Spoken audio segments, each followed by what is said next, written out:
ആശാന്റെ മൂടനുസരിച്ചിട്ടാണ് നമ്മുടെ ജിമ്മിലത്തെ പാട്ടിന്റെ ഗതി മാറുന്നത്. എന്നും അടിപൊളി മൂഡിലാണ് ആവാറുള്ളത്. അത് കാരണം കൊണ്ട് കിടക്കാച്ചി പാട്ടുകളാണ് വെക്കാറുള്ളത്. ഇന്ന് പാലത്തിരി സൈലന്റ് മൂഡിലാണെന്ന് തോന്നുന്നു. ഇന്ന് നമുക്ക് ബാക്കും പൈസയാണ് ചെയ്യാനുള്ളത് കേട്ടോ. ഈ ജിമ്മിൽ വരാന്നേ സ്വയം വിചാരിച്ച് നമ്മൾ ഇറങ്ങിത്തിരിക്കേണ്ട ഒരു കാര്യമാണ്. വേറൊരാൾ പറഞ്ഞതിന്റെ പേരിലോ അല്ലെങ്കിൽ അയാൾ പുഷ് ചെയ്തതിന്റെ പേരിലോ ജിമ്മിൽ എത്തിപ്പെട്ടിട്ട് ബോഡി ബിൽഡ് ചെയ്യാനോ അല്ലെങ്കിൽ നമ്മുടെ സ്ട്രെങ്തനിങ്ങും റെഗുലർ ആക്കാനും ഒന്നും നമുക്ക് സാധിക്കില്ല. ഇത് നമ്മുടെ വിത്തിൻ വരേണ്ട ഒരു കാര്യമാണ്. നമ്മൾ നമുക്ക് വേണ്ടി ചെയ്യുന്ന ഒരു ഡെഡിക്കേറ്റഡ് ആയിട്ടുള്ള ഒരു പരിപാടിയാണ് കേട്ടോ. ഈ റിസ്റ്റ് ബാൻഡ് ഇപ്പോൾ പുതിയത് മേടിച്ചതാണ്. അത് കാരണം വെയിറ്റ് എടുക്കാനൊരു സപ്പോർട്ട് ഉണ്ട്. അല്ലെങ്കിൽ നമ്മുടെ കണങ്കയുടെ അവിടെ വേദന എടുക്കുന്ന പോലെ ഒരു ഫീൽ വന്നപ്പോഴാണ് അത് മേടിച്ചിട്ടുണ്ടായിരുന്നത്. ഞാൻ പ്രൊഡക്റ്റുകളൊക്കെ ടാഗ് ചെയ്യാട്ടോ ഉപയോഗിക്കുന്നത്. ഇന്നിപ്പോൾ നമ്മൾ ചെസ്റ്റിനും ബാക്കിനും ബൈസിനാണ് ചെയ്യുന്നത്. ചേട്ടന്മാർ ചെയ്യുന്ന ആ പുൾ ഡൗൺ മെഷീനിലൊന്ന് കയറിയിരുന്നപ്പോഴേ ഞാൻ ആ മെഷീൻ മുകളിലേക്ക് പോയപ്പോൾ എൻ്റെ 2 കാലും കൈയൊക്കെ ആയിട്ട് കണ്ടോ അത്രയും വെയിറ്റ് ഇട്ടിട്ടാണ് അവരടിക്കുന്നത്. ഞാൻ ശ്രമിച്ചു നോക്കൂട്ടോ അവരോടൊപ്പം ഒക്കെ എത്താൻ വേണ്ടിയിട്ട്, പക്ഷെ നടക്കാറൊന്നുമില്ല. എൻ്റെ മെയിനായിട്ടുള്ള ലക്ഷ്യം എന്ന് വെച്ചിട്ടുണ്ടെങ്കിൽ ബോഡി ഒന്ന് സ്ട്രെങ്തൻ ചെയ്യാന്നുള്ളത് മാത്രമായിരുന്നു. പിന്നെ ബ്ലീഡിങ് അത്യാവശ്യം നല്ല രീതിയിൽ കുറവുണ്ട്. ഞാനിവിടെ ഡാൻസൊക്കെ കളിച്ച് എൻജോയ് ചെയ്തിട്ടാണ് സത്യം പറഞ്ഞ ജിമ്മ് എനിക്ക് എൻ്റർടൈൻമെൻറ്റ് ഏരിയ പ്ലസ് എൻ്റെ ഒരു ഹെൽത്ത് ഇമ്പ്രൂവ് ചെയ്യുന്ന ഒരു ഏരിയ എന്നുള്ളത് മാത്രമാണ് കേട്ടോ.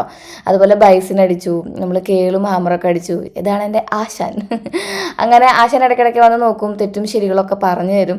പിന്നെ കുറച്ച് നേരം ത്രെഡ്മില്ലിൽ കയറും. ഒരു ചെറിയ ഫാറ്റ് ലോസ് ഒക്കെ ആവാലോ എന്ന് വിചാരിച്ച് അപ്പോഴേക്കും ചേച്ചിമാർ വരും. അങ്ങനെ നമുക്കിന്ന് വീട്ടിൽ പോയിട്ട് ഞാൻ ഈ വർക്കൗട്ട് കഴിഞ്ഞിട്ട് എന്താണ് കുടിക്കുന്നത് എന്നുള്ളത് ഒരുപാട് പേര് ചോദിച്ചായിരുന്നു. അതൊന്ന് അപ്ഡേറ്റ് ചെയ്യാമെന്ന് വിചാരിച്ചു. പോസ്റ്റ് വർക്കൗട്ട് ഡ്രിങ്കിൽ നമ്മൾ ആപ്പിള്, ബീട്രൂട്ട്, നെല്ലിക്ക, കുക്കുംബർ, ക്യാരറ്റ് എന്നിവ ചേർക്കും. എന്നിട്ട് നന്നായിട്ട് അടിച്ചിട്ട് ഞാൻ അരിക്കാണ്ടാണ് കുടിക്കാറുള്ളത് കേട്ടോ.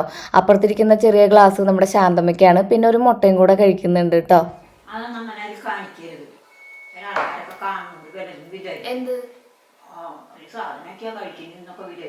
അയ്യോ നമ്മളവർക്ക് പറഞ്ഞു കൊടുക്കല്ലേ, ഇങ്ങനെയാണ് ഇത് ഉണ്ടാക്കുക, അതാ പറഞ്ഞു കൊടുക്കുക ചെയ്യണം നമ്മള്. അല്ലാതെ നമ്മളറിയാം എന്നാലല്ലേ അവര് ചെയ്യുള്ളൂ. നമുക്ക് കിട്ടുന്ന ആരോഗ്യം അവർക്കും കിട്ടട്ടെ. എന്നോട് ശാന്തമ്മയ്ക്കുള്ള കരുതൽ കണ്ടോ, സ്നേഹമാണത്. എൻ്റെ കൊച്ചിന് എന്തെങ്കിലും പറ്റിയാലോ എന്ന് വിചാരിച്ചിട്ട്.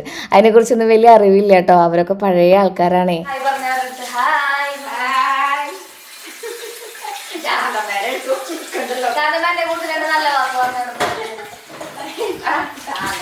നിന്റെ വാക്കൊക്കെ നല്ലത് ഇനി പറയാറുള്ളൂ. ഞാൻ എവിടെ ആരോട് പറയാനും ഞാൻ നിന്റെ പ്രകൃതികൾ ഞാൻ എല്ലാവരോടും പറയും. കണ്ട നിങ്ങൾ പറയുന്ന പോലെ ഞാൻ അത്ര വലിയ അഹങ്കാരിയൊന്നും അല്ല കേട്ടോ. ശാന്തമ്മയും അതുപോലെ തന്നെ ജിമ്മിൽ പോകുമ്പോഴൊക്കെയാണ് ഞാൻ ഒരുപാട് മനുഷ്യരായിട്ടുള്ള സമ്പർക്കത്തിൽ വരുന്നത്. എൻ്റെ ഈ ഒരു ഏരിയ എന്ന് പറയുന്നത് അല്ലെങ്കിൽ എൻ്റെ ഒരു സറൗണ്ടിങ്സ് എന്ന് പറയുന്നത് വളരെ ചുരുക്കം ആൾക്കാരിൽ ഒതുങ്ങി നിൽക്കുന്നതാണ് കേട്ടോ. അവരിൽ ഏറ്റവും പ്രധാനപ്പെട്ടവരാണ് ഇവരൊക്കെ, ശാന്തം അടക്കം.